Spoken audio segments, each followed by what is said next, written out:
위생에 그 누구보다 진심인 미국 청년이 있습니다. 그리고 그는 우연치 않게 방문한 한국에서 국물 요리를 공유해서 먹는 한국인들의 모습에 학을 떼고 마는데요. 하지만 그는 결국 미국인들도 한국의 이런 문화를 본받아야 한다며 마을 내 한국 홍보대사를 자처하게 됐다고 합니다.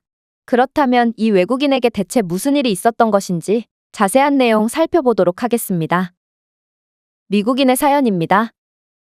안녕하세요. 저는 미국 텍사스에서 살고 있는 브리엘이라고 합니다. 제겐 대학생 아들 한 명이 있는데 솔직히 벤자민은 제 아들이지만 정말 밥맛 떨어지는 녀석이었답니다. 모르는 사람에게 미소를 보이는 건 남자답지 않다며 어떤 상황에서도 정색을 하며 상대방이 한참 어른인데도 그저 턱을 치켜 올리며 인사를 건네는 벤자민은 누가 봐도 정말 재수없는 놈이라고 생각할 테죠. 심지어 벤자민은 남자는 무조건 남자다워야 한다며 폭우가 내려도 절대로 우산을 쓰는 법이 없고 야채는 여자들이나 먹는 거라며 채소나 과일은 입에도 안 대곤 했습니다. 사실 벤자민이 원래부터 이랬던 건 아닙니다. 벤자민은 원래 굉장히 세심하고 착한 녀석이었고 결벽증에 가까울 정도로 깨끗함을 추구하는 마초 스타일과는 거리가 있는 성격이었죠. 하지만 미국의 마초 문화는 이렇게 남자답지 않은 성격을 가졌던 벤자민을 가만두지 않았습니다. 결국 다른 동급생들의 놀림에 시달린 벤자민은 점점 변해버리고 말았죠. 저는 그런 벤자민을 타일러도 보고 좀 웃고 다니라며 부탁도 해봤으나 벤자민은 그런 저를 요즘 세대를 이해하지 못하는 꼰대라고 생각할 뿐이었습니다. 그러다 한 번은 벤자민이 죽상을 하고 집에 돌아오더군요. 평소에는 표정조차 안 짓던 녀석이 울상을 짓자 저는 놀라서 벤자민에게 무슨 일이 있었던 건지 물어봤습니다.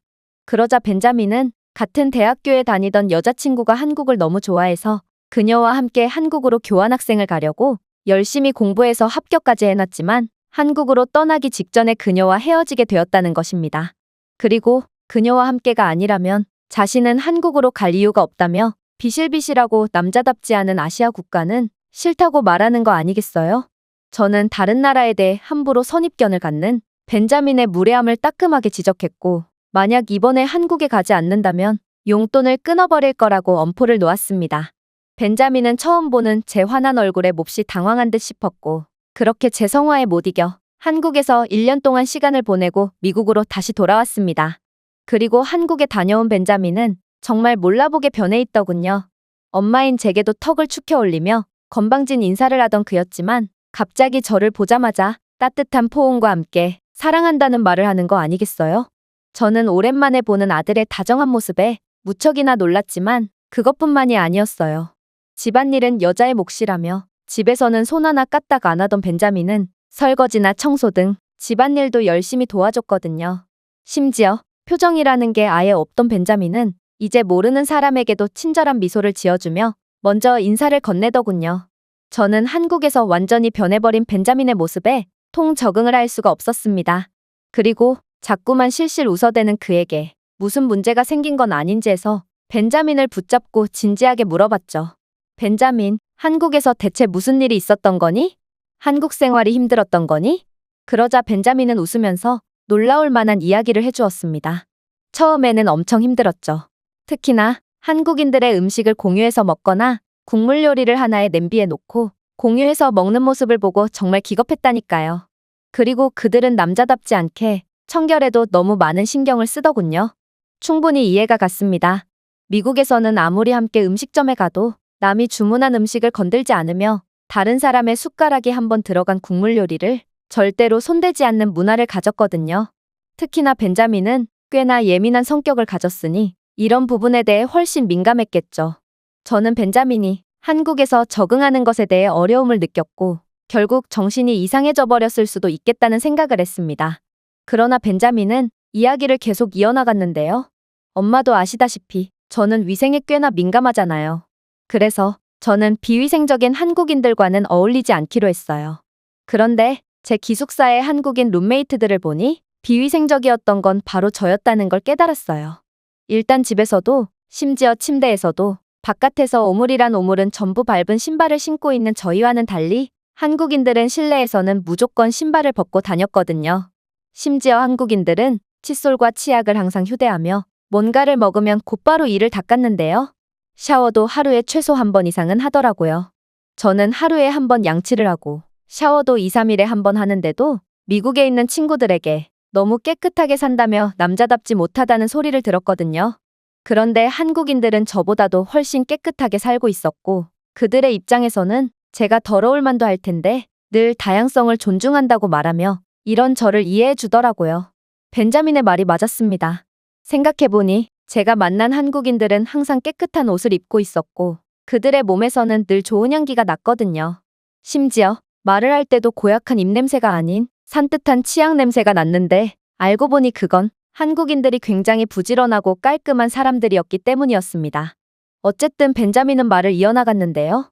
저는 점점 한국인들에 대한 오해가 풀리기 시작했고 가만 보니 한국인들은 음식을 공유할 때 입대지 않은 쪽을 공유하고 냄비 하나에 담긴 국물을 공유할 때도 마구잡이로 숟가락을 넣어대는 게 아닌 새 숟가락으로 맛만 보고 더러운 숟가락은 넣지 않더라고요.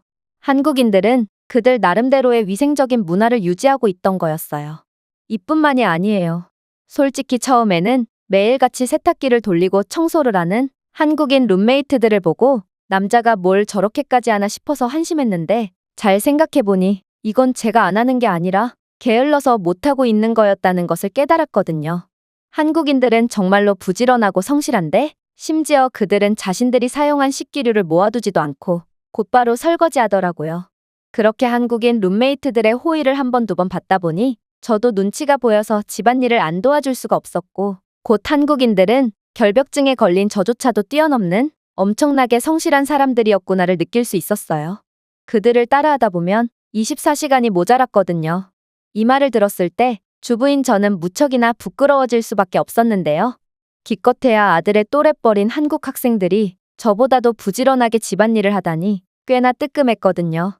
저는 설거짓거리를 최소 하루는 모아뒀다가 한 번에 처리하고 이 정도만 해도 저희 동네에서는 꽤나 부지런한 편에 속하거든요. 그리고 벤자민은 한국인들 덕분에 10년을 넘게 앓아온 불치병까지 고칠 수 있었다는 충격적인 이야기까지 해주었는데요. 제가 말하지 않아서 모르시겠지만 저는 매일 고기와 튀김 음식만 먹어대서 역류성 식도염의 만성 소화불량까지 앓고 있었어요. 하지만 강한 척하려고 애써 멀쩡한 척 해왔죠. 그런데 한국에서는 남자들도 채소와 과일을 잘 먹길래 저도 도전해본 결과 이러한 난치병들을 전부 고칠 수 있었어요. 저는 한국 덕분에 새 삶을 얻은 거죠. 그리고 저는 그동안 동양인들이 비실비실하고 남자답지 못할 거라고 생각했지만 저는 운동으로 몸집만 키웠지 한국인들 앞에서는 아무것도 아니라는 사실도 깨달았는데요. 아무리 얌전하고 온순해 보이는 한국인 친구더라도 저와 팔씨름 대결을 하면 아주 쉽게 저를 이겨버렸거든요. 한국 남자들은 의무적으로 군대에서 복무를 해야 한다고 들었는데 아마 그들은 그곳에서 무언가 엄청난 것을 배워오는 것 같았어요. 이렇듯 완벽한 한국인들의 모습을 보고 저는 한국인들은 내면의 강함을 추구한다는 사실을 알았는데요. 그들은 미국인들처럼 보여주기식 가짜가 아닌 진짜만을 추구하거든요. 미국은 다양성을 표방하고 여러 문화를 존중하는 척하지만 결국 남자는 극단적으로까지 남자다워야만 하고 무조건 힘세고 강해야 한다는 선입견에 사로잡혀 있죠. 하지만 한국은 겉보기에는 보수적인 것처럼 보이지만 다양성을 그 누구보다 존중하는 나라예요.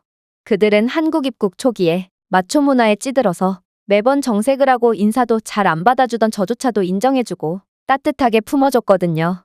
한국인들에게 내면의 강함에 대해 배운 저는 한국인들이 항상 따뜻한 미소를 보여주고 남을 잘 포용해주는 이유는 말 그대로 그들의 내면이 단단하기 때문인 것을 알게 되었어요.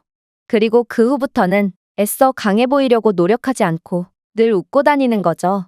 그렇게 한국인들 덕분에 웃음을 되찾게 된 벤자민은 상대방이 정색을 하든 말든 항상 여유롭게 웃으며 먼저 인사를 건넸고 그러한 벤자민의 여유로운 모습에 많은 사람들이 벤자민에게 더욱 호감을 가지는 것 같았습니다.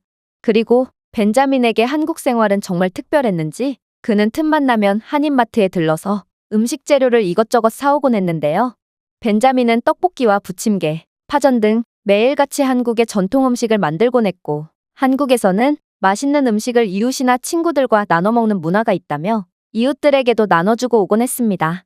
이곳에서 수십 년을 살 동안 저희 가족은 이웃들과 인사 한번 해본 적 없는데 벤자민 덕분에 드디어 이웃들과도 친하게 지낼 수 있게 된 것이죠. 그렇게 벤자민이 가져온 변화의 바람은 저희 집을 중심으로 저희 마을로 계속해서 퍼지고 있답니다. 미국도 한국처럼 공동체 문화를 표방해야 한다고 주장하는 벤자민은 한국처럼 더욱 친밀한 이웃 공동체를 만들어야 한다며 한국 음식 쿠킹 클래스도 운영 중인데요. 평소였다면 남자답지 못하다며 학을 뗐을 그였지만 벤자민은 한국 덕분에 자신의 원래 성격을 되찾고 그 누구보다 행복하게 삶을 살아가게 된 것 같네요. 이 외국인의 글은 여기까지입니다. 한국에서 완전히 변해버린 미국인의 사연이었습니다. 제가 준비해온 내용은 여기까지입니다. 끝까지 시청해주셔서 진심으로 감사드리며 여러분들의 구독과 좋아요, 알림 설정은 영상 제작에 큰 힘이 됩니다. 이상 세모튜브였습니다.